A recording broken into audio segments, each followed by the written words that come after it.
December থেকে আওয়ামী লীগ, জামাত এবং NCP একসাথে নামবে। এখন যে সংকটের মধ্যে বাংলাদেশ রয়েছে, এটার পিছনে এই যে 20 বছরের যে আপনার সংকট সমস্যা, ফখরুদ্দিন মঈনুদ্দিনের 2 বছর, হাসিনার 16 বছর, ইন্টারিমের 18 মাস, প্রায় 20 বছরের সমস্যা এখন বিএনপিকে সমাধান করতে হচ্ছে। আপনি 6 মাসে কি সব সমাধান করতে পারবেন? এটা কি হয় নাকি? এটা কি বাস্তবসম্মত? জামাত ইসলাম ওই যে মানে পাগল হয়ে গেছে, জামাতের নেতৃত্বকে দেশের মানুষ গ্রহণ করবে না। আমি বলছি এদেশে জামাত কখনোই ক্ষমতায় আসতে পারবে না, ভাগ্য গুণে তারা বিরোধী দল হয়েছে। এখন বেশি যদি এরকম চেতর বেতর করে না, শেষমেশ কিন্তু আওয়ামী লীগ ফিরে আসবে। আর আওয়ামী লীগ ফিরে আসলে জামাতকে একবার ফাঁসি দিয়েছেন, আর একবার দ্বিতীয়বার ফাঁসি দিবে। সুতরাং যদি দ্বিতীয়বার ফাঁসিতে ঝুলতে না চাই, তাহলে বিএনপি সরকারকে সহযোগিতা করুক। ডাক্তার শফিকুর রহমান, তার উপর কি জনগণের আস্থা আছে? যারা দেশের জন্ম বিশ্বাস করে না। আব্দুল ওয়াদুদ ভূঁইয়া, আলোচনাটা আপনাকে দিয়ে শুরু করি। বলছিলাম 6 দাবিতে জামায়াত জোটের লং মার্চ শাপলা চত্বর থেকে এবার লালদিঘি। এই কর্মসূচির মধ্য দিয়ে কি সরকারকে চাপে ফেলার কৌশল তৈরি করছে জামায়াত ইসলামী, নাকি এর পেছনে নিজেদের জনমত তৈরির এক ধরনের প্রচেষ্টা থাকবে? হ্যাঁ, দুটোই আছে। তারা বেসিক্যালি অস্থির হয়ে গেছে। তাদের মধ্যে ক্ষমতার যাওয়ার যে একটা দিবাস্বপ্ন তারা দেখেছিল, ওটার একটা মানে প্রত্যাশা ফেল করে তারা এখন একটা এরকম একটা আচরণ করছে। তা নাহলে একটা নতুন সরকার এখনো কিন্তু ওই পর্যায়ে পরিস্থিতি নেওয়াটা একটা মানে ভালো বিরোধী দলের জন্য এটা কোনোভাবেই শোভন না, সুন্দর না। কিন্তু তারা এই সৌন্দর্য বিনষ্ট করে দেশকে স্বাভাবিক অবস্থায় না রেখে অস্বাভাবিক করার লক্ষ্যেই কিন্তু এইসব করছে। বিভিন্ন উসিলায় ছলছাতুরিতে তারা নিজেদেরকে পাবলিকলি বুঝাতে চাচ্ছে তারা সামহাও খুব ভেরি ইম্পর্টেন্ট দল, তারা তাদের সাথে বাংলাদেশের অনেক জনগণ সম্পৃক্ত, এরকমটাই তারা বুঝাতে চায় এবং মানুষের কাছে যাওয়ার জন্য একটা অপকৌশল। কিন্তু মানুষের কাছে যাওয়ার জন্য আরো অনেক ভালো কাজ আছে, কৌশল আছে। সরকার যদি কোনো ভুল করে সেগুলা বলার সুযোগ আছে, বলবে, সরকারকে ধরে দেবে। কিন্তু এইভাবে আন্দোলনের নামে এইসব করা মানে একটা বিশৃঙ্খলার দিকে দেশকে নিয়ে যাওয়ার একটা পায়তারা বলেই আমি মনে করি। অসংখ্য ধন্যবাদ জানাচ্ছি। রাশেদ খান, আপনি বিষয়টিকে কিভাবে দেখছেন? যেমনটি বিরোধী শিবির বলছে যে 6 মাসে সরকার পুরোপুরি ব্যর্থ হয়েছে। সবাইকে সালাম এবং শুভেচ্ছা। দেখেন, সরকার যদি ব্যর্থ হয় তাহলে বিরোধী দল কি সফল? বরং জাতীয় সংসদে যারা বিরোধী দলে আছে তাদের এমপিদের যে ভূমিকা, পারফরমেন্স, সেটি কিন্তু জাতি দেখেছে। কেউ চায় ওভেন, কেউ চায় পর্দা, কেউ চায় অফিস, কেউ চায় গাড়ি। যারা নির্বাচনের আগে বলেছিল আমরা কোনো সরকারি সুযোগ সুবিধা নিব না, এখন জামাতের আমি নিজেই বলতেছি, কেউ যদি ব্যক্তিগতভাবে কোনো কিছু চায় আমাদের আপত্তি নাই। তো এই আপত্তি নির্বাচনের আগে ছিল না কেন, তাই না? এখন ভাই যেটি বললেন, তারা তো স্বপ্নে সরকার গঠন প্রায় করেই ফেলেছিল। এখন যেহেতু বাস্তবে গঠন করতে পারে না, সেই আফসোস, বেদনা এবং কষ্ট হৃদয়ে আসলে এক প্রকার পাথর চেপে বেঁধে রেখেছে। এখন মাঝে মধ্যে এই জন্য গণ অভ্যুত্থানের হুমকি দেয়। কে দেয়? জামাতের আমির। বিপ্লব যদি আমি 36 দিনের ধরি, একদিনও কি এই জামাতের আমির মাঠে ছিল? জামাতের কোনো শীর্ষ নেতা মাঠে ছিল? ছিল না তো। তাহলে কারা আসলে গণ অভ্যুত্থান ঘটাইতে চায়? তারপরে আবার বলল জামাতের আমির যে এবার তো কোনো যুদ্ধ হয়নি, এবার রিহার্সাল, যুদ্ধের রিহার্সাল হয়েছে। 71 যুদ্ধ হয়েছিল, তখন আপনি কোথায় ছিলেন? আপনার যারা সিনিয়র নেতা তারা কোথায় ছিল?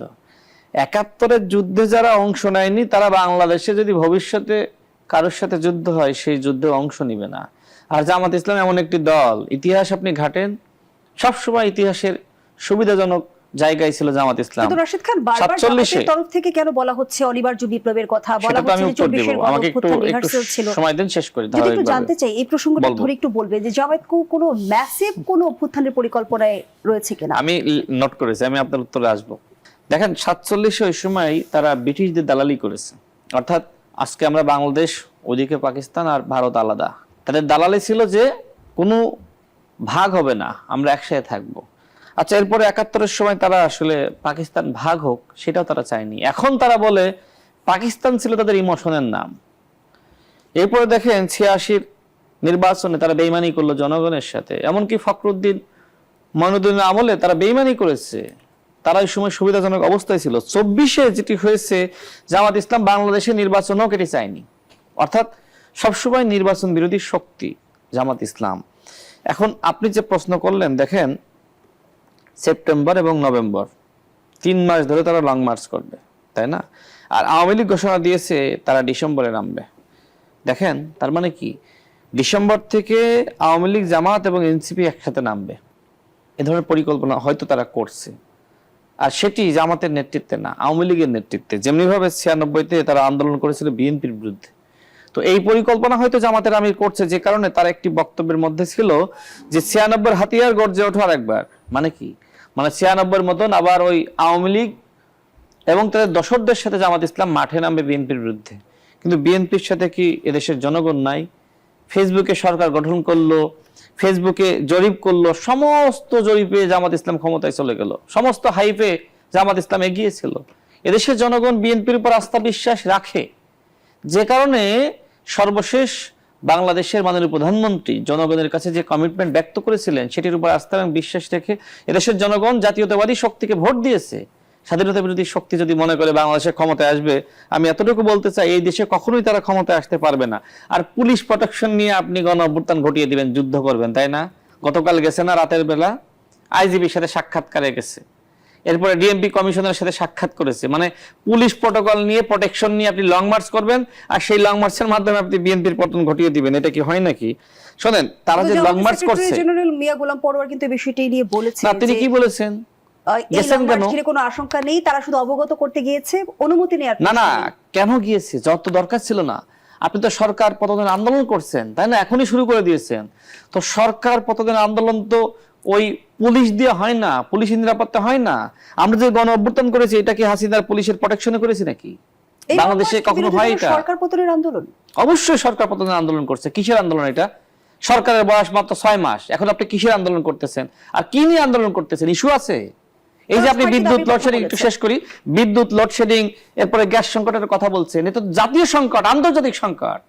এই আন্তর্জাতিক সংকটকে পুঁজি করে, জাতীয় সংকটকে পুঁজি করে আজকে আপনি এই জুলাই জাতীয় সনদ এবং গণভোট নিয়ে যে প্রতারণা অন্তর্বর্তীকালীন সরকার করেছিল, সেই প্রতারণাকে পুঁজি করে আপনি এখন লং মার্চ করতেছেন। আমিও তো সেই ঐক্যমত কমিশনে ছিলাম, তাই না? আইন শৃঙ্খলা পরিস্থিতির বিষয়টিও রয়েছে। আইন শৃঙ্খলা পরিস্থিতি ইন্টারিমের সময়ের থেকে এখন বর্তমানে অনেক ভালো আছে, এবং যিনি এই দায়িত্ব পালন করছেন তিনি গুমের শিকার হয়েছিলেন, আইন শৃঙ্খলা বাহিনীর দ্বারা তিনি নির্যাতিত, নিপীড়িত হয়েছিলেন। সুতরাং তিনি আইন শৃঙ্খলা পরিস্থিতি নিয়ন্ত্রণ করতে পারবেন না।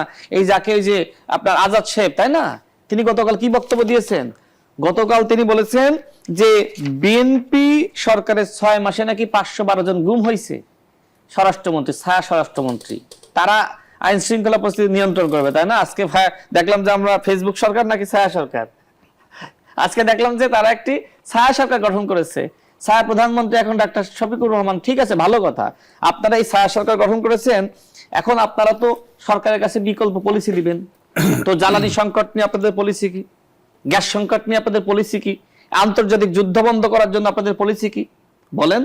এখন যে সংকটের মধ্যে বাংলাদেশ রয়েছে, এটার পিছনে এই যে 20 বছরের যে আপনার সংকট, সমস্যা, ফখরুদ্দিন মইনুদ্দিনের 2 বছর, হাসিনার 16 বছর, ইন্টারিমের 18 মাস, প্রায় 20 বছরের সমস্যা এখন বিএনপিকে সমাধান করতে হচ্ছে। আপনি 6 মাসে কি সব সমাধান করতে পারবেন? এটা কি হয় নাকি? এটা কি বাস্তবসম্মত?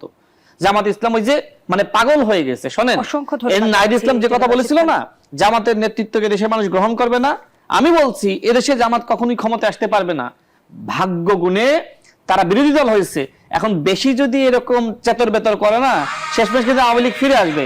আর আওয়ামী লীগ ফিরে আসলে জামাতকে একবার ফাঁসি দিয়েছেন, আর একবার দ্বিতীয়বার ফাঁসি দিবে।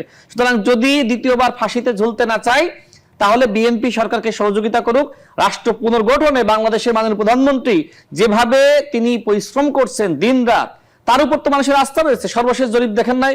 এখন জামাতের আমির ডাক্তার শফিকুর রহমান, তার উপর কি জনগণের আস্থা আছে?